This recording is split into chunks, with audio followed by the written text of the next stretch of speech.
చేసిన పరిస్థితి మనకు కనిపిస్తుంది. మనతో పాటు అలేఖ్య గారు ఉన్నారు. అలేఖ్య గారు, సో నమస్తే అండి. నమస్తే అలేఖ్య గారు. సో ఇప్పుడు చూశారు కదా, ట్రంప్ కొద్దిసేపటి క్రితం ట్రూత్ ప్లాట్ఫామ్ లో ఆయన అభిప్రాయం వెల్లడించారు. This is after Russia, China, India ముగ్గురి ప్రాక్సిమిటీ, ముగ్గురి క్లోజ్నెస్ మనం చూసాం. నరేంద్ర మోడీ, జిన్పింగ్, పుతిన్ ముగ్గురు కలవగానే ట్రంప్ కు దడ మొదలైనట్టు మనకు కనబడుతోంది. ఎస్, అవునండి, ఈ విజువల్స్ అన్ని చాలా వైరల్ అయ్యేసరికి నెటిజన్స్ తో పాటు ట్రంప్ కూడా చాలా ఎఫెక్ట్ అయినట్టు అనిపిస్తోంది నాకైతే. సో దానివల్లే ఆయన మళ్ళొకసారి క్లారిఫికేషన్ ఇవ్వాల్సి వచ్చింది, అంతేనా? అవును, దానికి అదే మీరు చెప్పినట్టుగా ఈ ముగ్గురు కలవటము ఒకటే స్టేజ్ మీద అన్న దాంతో పాటు తన కంట్రీ నుంచే ఈ నెగటివ్ కమెంట్స్ అన్ని వస్తూ ఉండటం వల్ల అలా ఎక్స్ప్లెనేషన్ ఇచ్చుకునే పరిస్థితి వచ్చినట్టుంది. ఓకే ఓకే, సో ఏం చేయబోతుంది అంటారు నీ ఉద్దేశాలు? ఇప్పుడు మనం ముగ్గురం కలవడం వల్ల లాభం ఏంటి? రష్యా అంటే మన రిలయబుల్ పార్ట్నర్, బట్ చైనా నమ్మొచ్చా మనం ఇక్కడ ఇవాళ ఉన్న పరిస్థితి? అంటే అదే ఈ విషయం మీద ఆల్రెడీ రష్యన్ ప్రైమ్ మినిస్టర్ కూడా ఒక స్టేట్మెంట్ పాస్ చేశారు. ఇండియాకి చైనాకి ఉన్న బార్డర్ డిస్ప్యూట్స్ అన్నది మనం ఫస్ట్ క్లియర్ చేసుకొని ముందుకు వెళ్ళగలిగితే అప్పుడు ఈ RIC 2.0 అన్నది చాలా గట్టిగా నిలబడుతుంది అని రష్యన్ ప్రైమ్ మినిస్టర్ ఒక స్టేట్మెంట్ కూడా ఇచ్చారు. అయితే ఇక్కడ మనం చూడాల్సింది ఏంటంటే 1996 లోనే ఒక స్ట్రాటజిక్ డైలాగ్ అయ్యి RIC అన్నది ఫస్ట్ టైం వరల్డ్ లో తెర మీదకి వచ్చింది. ఇంప్లిమెంటేషన్ అన్నది 2006 నుంచి స్టార్ట్ అయినా కూడా ఎప్పుడైతే 2020లో ఈ గాల్వన్ అటాక్ అయిందో అప్పుడు అదంతా స్టాప్ అయిపోయింది. ఇప్పుడు మళ్ళీ కొత్తగా RIC 2.0 అని ఎక్కువగా వినపడుతోంది. దానికోసం అని చెప్పి మొన్న ఇది SCO లో జరిగిన ఈ మీటింగ్ లో ఈ హ్యాండ్ షేక్స్, వాళ్ళు ముగ్గురు అవుతూ మాట్లాడటం, ఎప్పుడైతే ఈ వీడియోస్ అన్ని వచ్చాయో అందరూ RIC వచ్చేసింది అని అస్యూమ్ చేస్తున్నారు. సో ఇప్పుడు ఆయనకు ఒక్కసారిగా ఈ విజువల్ చూడగానే, మోడీ, జిన్పింగ్, పుతిన్ చూడగానే వెంటనే రెస్పాండ్ ఆటోమేటిక్ గా అయిపోయారు మళ్ళీ, ఎందుకంటే అవ్వాలి. ఎందుకంటే ఇప్పుడు రష్యా, ఇండియా, చైనా కలిపితే 40% of global population, 1/3 of world GDP. Western power ని ఏదన్నా ఢీ కొట్టాలి అంటే ఈ మూడు కలిస్తే మాత్రము అది ఖచ్చితంగా పాసిబుల్. కాబట్టి అది బిగ్గెస్ట్ థ్రెట్ టు అమెరికా అవుతుంది. అందుకని చెప్పి ఇమీడియట్ గా రియాక్ట్ అయ్యి ఆ ట్వీట్ చేయడం జరిగింది. In terms of area also, area కూడా మీరు చూస్తే కనుక రష్యా ప్రపంచంలోనే అతిపెద్ద వైశాల్యం కలిగిన దేశం రష్యా, చైనా ఆల్సో, ఇండియా, ఈ మూడు కలిసి అంటే నాకు తెలిసి ఇది కూడా ఒక 1/3 ఏరియా ఉంటుంది ప్రపంచం దానికి సంబంధించి. సో అదొకటి. రెండోది, మన GDP నెంబర్స్ చాలా పెద్ద సమాధానం కదా ట్రంప్ కి. అంతే కదండి, ఆయన అనుకున్నారు ఈ టారిఫ్స్ ఏదో ఇలాంటి చిన్న చిన్నవి చేయటం వల్ల ఇండియాని ఎలా అయినా కంట్రోల్ చేయొచ్చు అన్నది అనుకొని ఇచ్చేశారు. కానీ ఇండియా మాత్రము ఏమాత్రం భయపడకుండా ఇమ్మీడియట్ గా జపాన్ తో మీటింగ్స్ పెట్టుకుంది, చైనాతో నెగోషియేషన్ స్టార్ట్ చేసింది. రష్యాతో ఎన్నిసార్లు వార్న్ చేసినా కూడా మా ఎనర్జీ సెక్యూరిటీ మాకు ఇంపార్టెంట్, మాకు రష్యా నుంచి క్రూడ్ ఆయిల్ రావటము మాకు చీపర్ ప్రైజెస్ కి ఇస్తున్నారు, మేము అక్కడి నుంచే తెచ్చుకుంటాము, అది మాత్రం ఆపము అని ఖచ్చితంగా క్లియర్ గా చెప్పేసి రష్యాతో ట్రేడ్ ఏమాత్రం ఆపలేదు.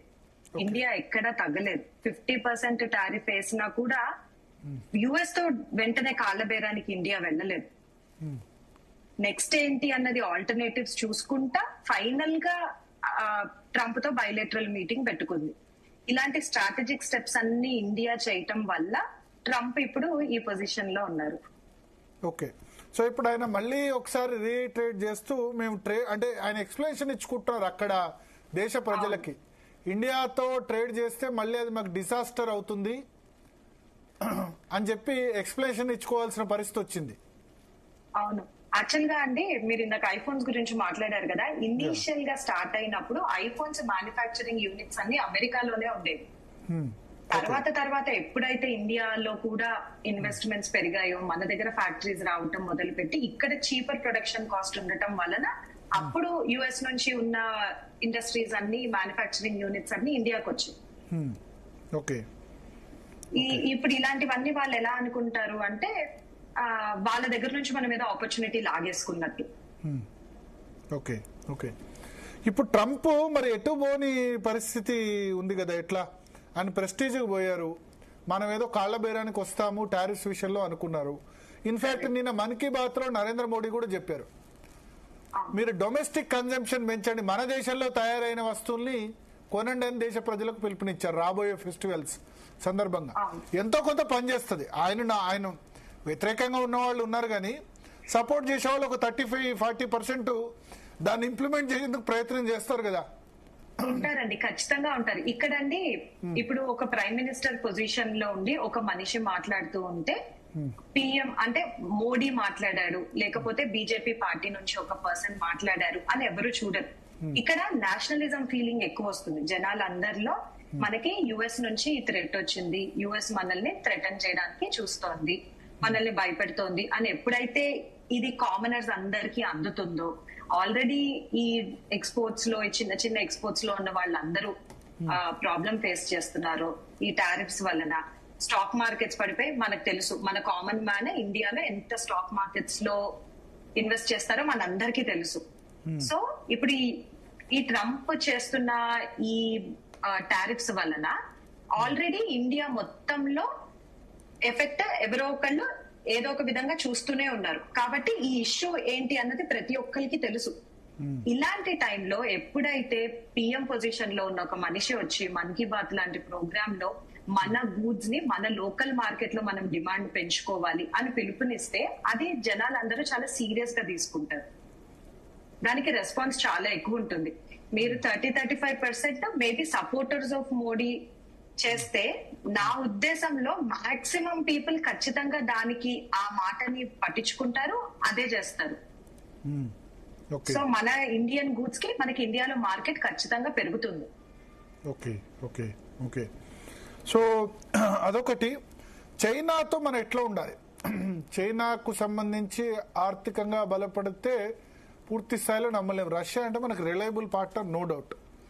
బట్ చైనాకు సంబంధించి ఇప్పుడు మనం చాలా ఇంపోర్ట్స్ వాళ్ళ దగ్గర నుంచి చేసుకుంటాం, కానీ చైనా ఎక్కువ బలపడితే అది పాకిస్తాన్ కు ఇండైరెక్ట్ గా సపోర్ట్ చేస్తుంది. ఆల్రెడీ అప్పుడే PL-15 చైనానే పాకిస్తాన్ కి సప్లై చేసింది, వాటిని ఇండియా మీదకి వదలడానికి ట్రై చేశారు పాకిస్తాన్ వాళ్ళు. ఓకే. సో ఎట్లా మరి దీన్ని?